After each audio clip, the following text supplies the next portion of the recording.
خوب اعوذ باللہ من الشیطان الرجیم بسم اللہ الرحمن الرحیم وبہ نستعین وهو خیر ناصر ومعین رب زدنا علما وفہما والحقنا بالصالحین اللہم صلی علی محمد وآل محمد وعجل فرجہم۔ چلیں آج کے درس میں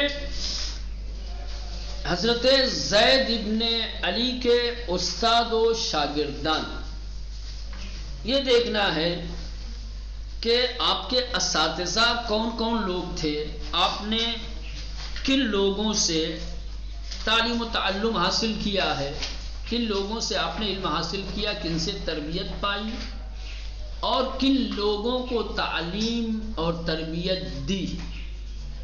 آپ کے استاد کون تھے، کون کون لوگ تھے اور شاگردوں میں سے کون کون سے لوگ تھے، ٹھیک، شاگردوں کے نام کیا تھے۔ تو کہہ رہے ہیں کہ گفتے شد کہ زید ابن علی از دانشمندان صاحب نام زمان خود بودے است۔ کہہ رہے یہ بات بتائی جا چکی ہے کہ زید ابن علی اپنے زمانے کے پڑھے لکھے لوگوں میں ایک نامور شخصیت کے مالک تھے، اپنے زمانے کے نامور پڑھے لکھے لوگوں میں شمار کیے جاتے تھے۔ وہ علاوہ بر ان کے از محضر علماء زمانے خود کسب فیض کر دے، آپ نے اس کے علاوہ کہ اپنے زمانے کے علماء سے کسب فیض کیا، علم حاصل کی، تعلیم لی، بتربیت شاگردانی نیز مبادرت کر دے۔ بہت سارے شاگردوں کی تربیت بھی آپ نے کی ہے۔ ایسا نہیں ہے کہ صرف آپ نے علم حاصل کیا ہو، صرف تعلیم لی ہو، نہ، آپ نے دوسروں کو بھی تعلیم دی ہے۔ صرف شاگرد نہیں رہے ہیں آپ، بلکہ استاد بھی رہے ہیں۔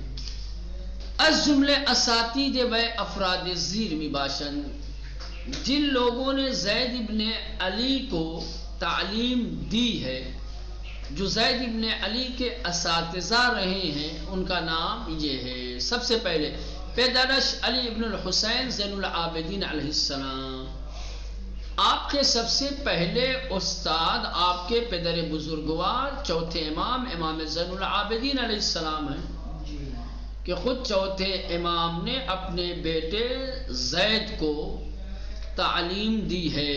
اس کے بعد برادرش ابی جعفر محمد ابن علی الباقر، دوسرے استاد خود آپ کے بھائی پانچویں امام امام محمد باقر علیہ السلام نے۔ یہ دو استادوں کی استادی کافی ہے، ٹھیک، دو اماموں نے۔ اس کے بعد ابان ابن عثمان، یہ تیسرے استاد ہیں۔ اس کے بعد عبید اللہ ابی رافع و عروہ ابن الزبیر، یہ وہ افراد ہیں کہ جنہوں نے زید ابن علی کو تعلیم دی ہے، تربیت کی ہے، جنہوں نے پڑھایا ہے۔ یہ استادوں کے نام ہیں زید ابن علی کے، ٹھیک۔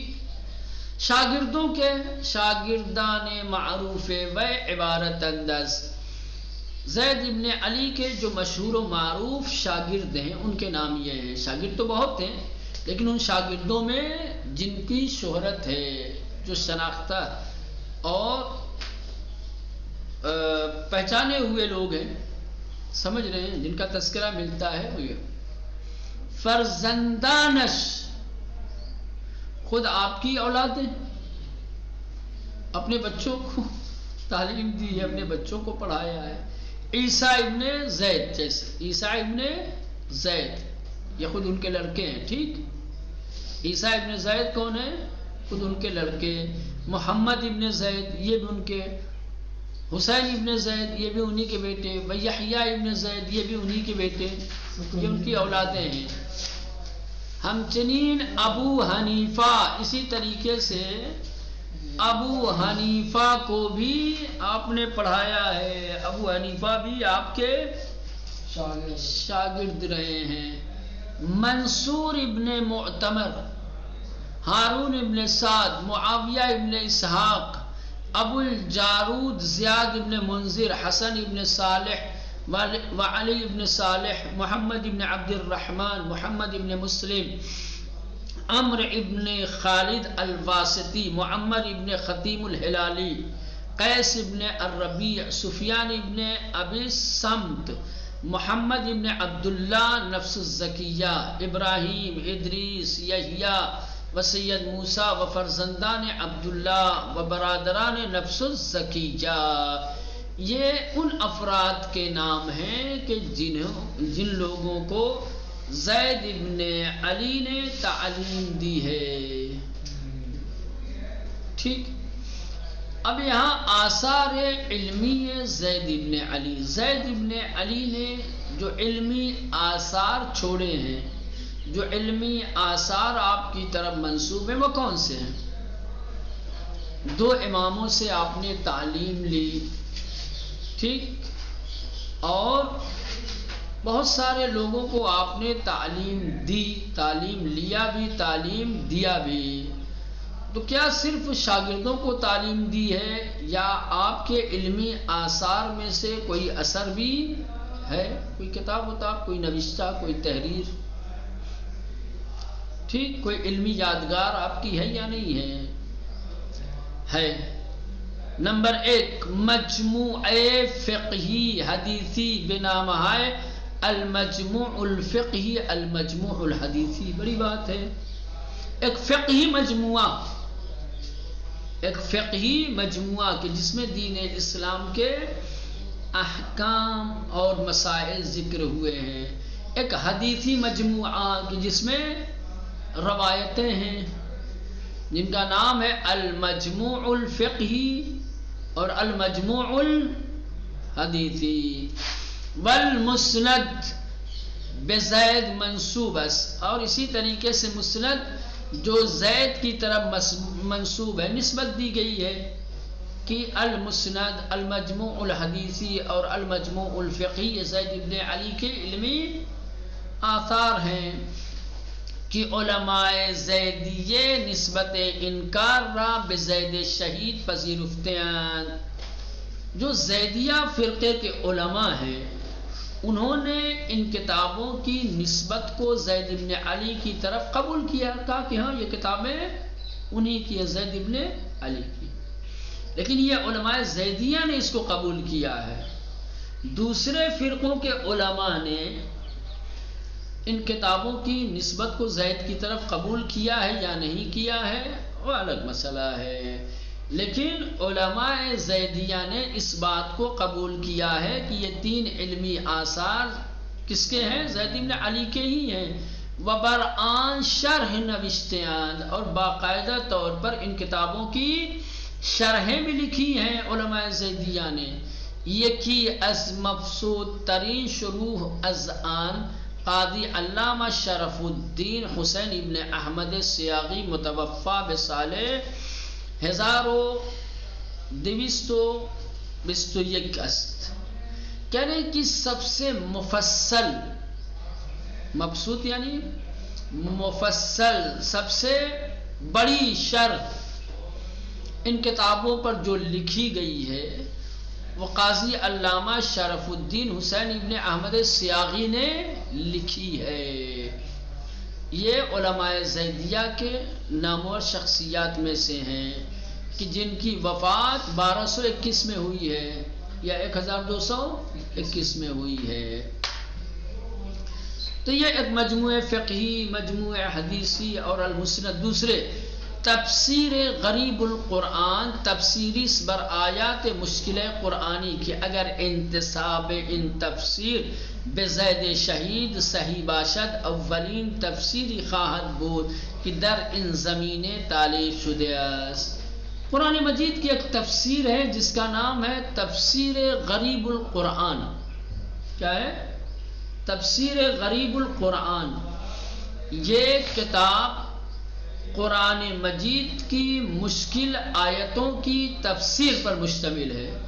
قرآن مجید کی وہ آیتیں کہ جن آیتوں کو مشکل آیتوں میں شمار کیا جاتا ہے، جن کے معنی اور مفاہیم میں بڑی پیچیدگی ہے، ٹھیک ہے، ان آیتوں کی تفسیر کی گئی ہے، کس میں؟ تفسیر غریب القرآن میں۔ اس تفسیر کی نسبت بھی زید بن علی کی طرف دی گئی ہے، کہا گیا ہے کہ زید بن علی نے تفسیر غریب القرآن لکھی ہے۔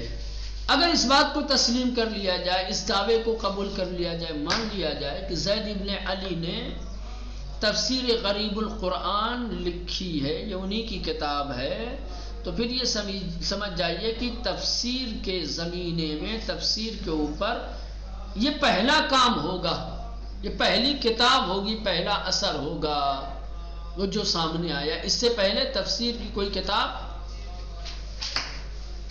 اس سے پہلے کوئی، اماموں میں سے صرف ایک امام ایسے ہیں جن کی طرف ایک تفسیر کی نسبت دی جاتی ہے، کوئی بتائے گا؟ اماموں میں سے کسی امام کی تفسیر کی کتاب ہے؟ تفسیر کی؟ ہاں،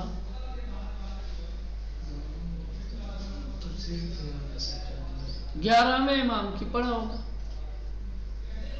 تفسیر القرآن 11ویں امام کی طرف ایک تفسیر ہے جس کا نام ہے تفسیر القرآن، منسوب بے امام حسن عسکری علیہ السلام۔ اس کی نسبت دی جاتی ہے کہ 11ویں امام نے ان آیتوں کی یہ قرآن کی تفسیر لکھی ہے، یہ تفسیر قرآن 11ویں امام کی لکھی ہوئی ہے، ٹھیک، تو بھی بعد میں ہی ہوگی اس کے، چونکہ یہ چوتھے امام، 5ویں امام کے زمانے کی بات ہے، ان کا دور تو بھی بہت بعد میں آئے گا۔ لہٰذا اگر یہ تسلیم کر لیا جائے، اس بات کو اگر مان لیا جائے، اگر یہ بات سچ ہے کہ تفسیر غریب القرآن زید بن علی کی لکھی ہوئی ہے، تو پھر یہ پہلی تفسیر ہوگی، تفسیر کی کتابوں میں یہ پہلی تفسیر ہوگی کہ جو لکھی گئی ہے، ٹھیک۔ تیسری کتاب، تیسرا علمی اثر جو زید کی طرف منسوب ہے وہ ہے الصفوہ، کتاب سادے برمان با استفادے از آیات قرآنی در بیان فضائل اہل البیت و برتری آنان بر سائر مردم۔ الصفوہ ایک بڑی سادہ کتاب ہے، بڑی روان، بڑی آسان کتاب ہے، کہ جس کتاب میں آیات الہی سے اہل بیت اطہار علیہ السلام کی فضیلتوں کو اور ان کی بلندی کو، کہ کس طریقے سے اہل بیت دوسرے لوگوں پر فضیلت اور برتری رکھتے ہیں، اس کو ثابت کیا گیا ہے۔ فضائل اہل بیت کے اوپر ہے یہ کتاب، اور تمام فضائل اہل بیت آیات قرآن کی روشنی میں بیان کیے گئے ہیں، بہترین کتاب ہو گیا ہے نا۔